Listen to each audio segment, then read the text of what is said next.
मुबारक हो, बेटी हुई है। श्रद्धा और शुभम एक दूसरे से बहुत प्यार करते थे। शुरुआत में घर वालों ने विरोध जताया, लेकिन बाद में सभी शादी के लिए राज़ी हो गए। दोनों के विचार एक ही जैसे और दोनों के सोचने का भी तरीका एकदम एक जैसा। शादी हुई और जल्द ही खुशखबरी मिलने वाली थी। अपना बच्चा कितना प्यारा होगा ना, दिखने में किस पर जाएगा, सोचकर भी कितनी खुशी होती है ना। ईश्वर का वरदान ही तो है ये। उस खुशी को पाने के लिए कई लोगों को उन दोनों ने दौड़ भाग करते तड़पते देखा था। इसीलिए हम माँ बाप बनने वाले हैं। इस खुशी के सामने दुनिया भर की खुशी छोटी लग रही है।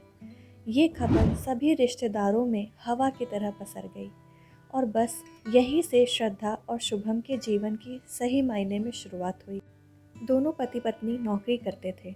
घर और नौकरी करते हुए दोनों पति पत्नी इस समय के हर पल को बड़ी खुशी से जी रहे थे।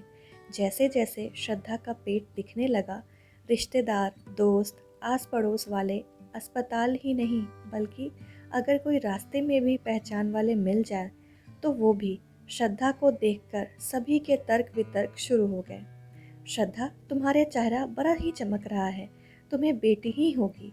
तो कोई कहता, नहीं नहीं, चेहरा बड़ा मुरझा सा गया है, श्रद्धा तुम्हें बेटा ही होगा। कोई कुछ कहता तो कोई कुछ कहता। दोनों पति पत्नी पढ़े लिखे, विज्ञान के ऊपर पूरा विश्वास, और ऐसी बातें सुनकर उन्हें बड़ा रोमांच लगता। और शरीर में होने वाले बदल से क्या ये पता किया जा सकता है? क्या फ़र्क पड़ता है लड़का हो या लड़की? बाद में तो पता चल ही जाएगा ना। डिलीवरी के लिए श्रद्धा अपने मायके आई। माँ और घर की बाकी स्त्रियाँ बार बार यही पूछती कि कुछ खाने का मन करता है, जैसे कि मीठा, खट्टा या तीखा, और उस पर से वे सभी कहती कि लड़का होगा या लड़की। पर श्रद्धा को ऐसा कुछ अलग खाने की भी इच्छा नहीं हुई। श्रद्धा की चाची बगल में ही रहती थी। कहने लगी, तेरा तो श्रद्धा कुछ समझ ही नहीं आ रहा। ना तो तुझे कुछ मीठा खाने की इच्छा होती है और ना ही खट्टा। दुनिया से अलग ही है भाई तेरा तो। पर मैं तुझे बता रही हूँ, देखना तुझे लड़का ही होगा।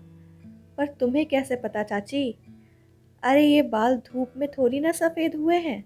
और देखना, जब बेटा होगा तब मेहमान से मनचाही मिठाई मंगवाऊंगी। चाची, तुम अभी कहो तो मैं अभी तुम्हारी पसंद की मिठाई मंगवा दूँ। बस ये फितूर अपने दिमाग से निकाल दो। श्रद्धा और शुभम की बस एक ही इच्छा थी कि चाहे कुछ भी हो, बस बच्चा तंदुरुस्त हो, माँ और बच्चा दोनों स्वस्थ रहे, तो समझो जंग जीत लिया। पर लोगों की बातों का श्रद्धा के दिमाग पर इतना असर हुआ कि एक रात उसे सपना आया कि उसे लड़का हुआ है। वो उठी और बहुत डर गई।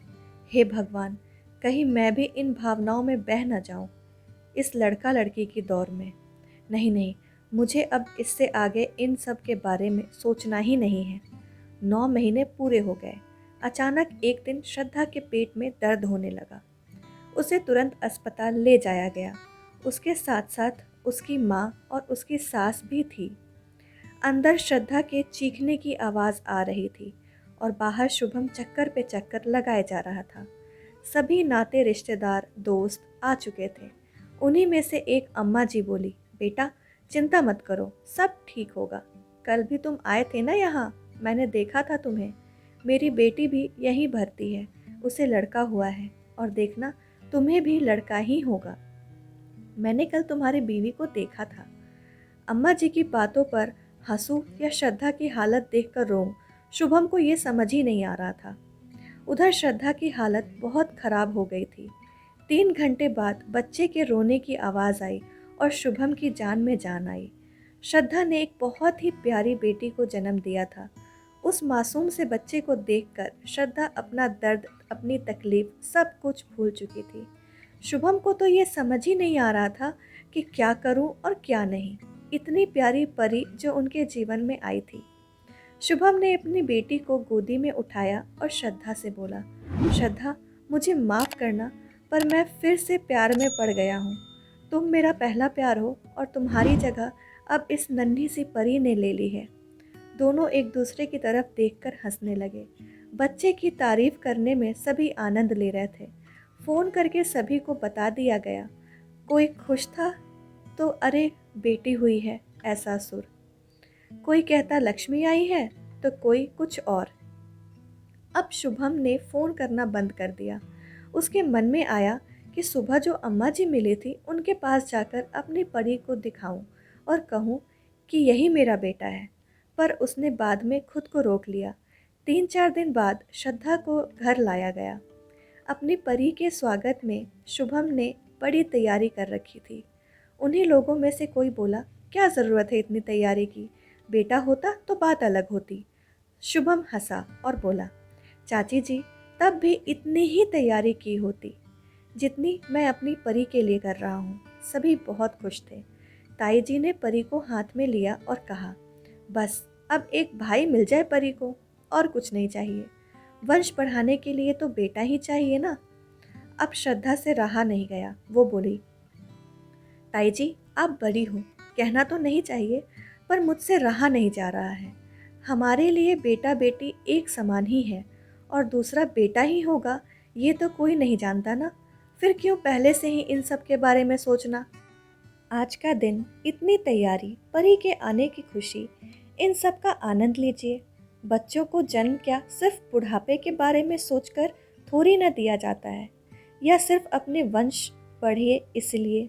अपने दम पर, अपनी मेहनत पर जो आपका नाम बढ़ाए, सही मायने में वो आपका वंश आगे बढ़ाएगा। फिर चाहे वो लड़का हो या लड़की। हर क्षेत्र में, हर कर्तव्य में बेटियां आगे होकर भी एक लड़के को जन्म देने के लिए एक स्त्री की ही ज़रूरत होती है। जन्म से पहले ही हम क्यों स्त्री का अस्तित्व को नकारते हैं। हमारी बेटी ही हमारे वंश को आगे बढ़ाएगी और वही हमारे वंश का वारिस भी है। उसके बाद कभी भी किसी ने श्रद्धा और शुभम के आगे लड़का लड़की का नाम तक नहीं लिया।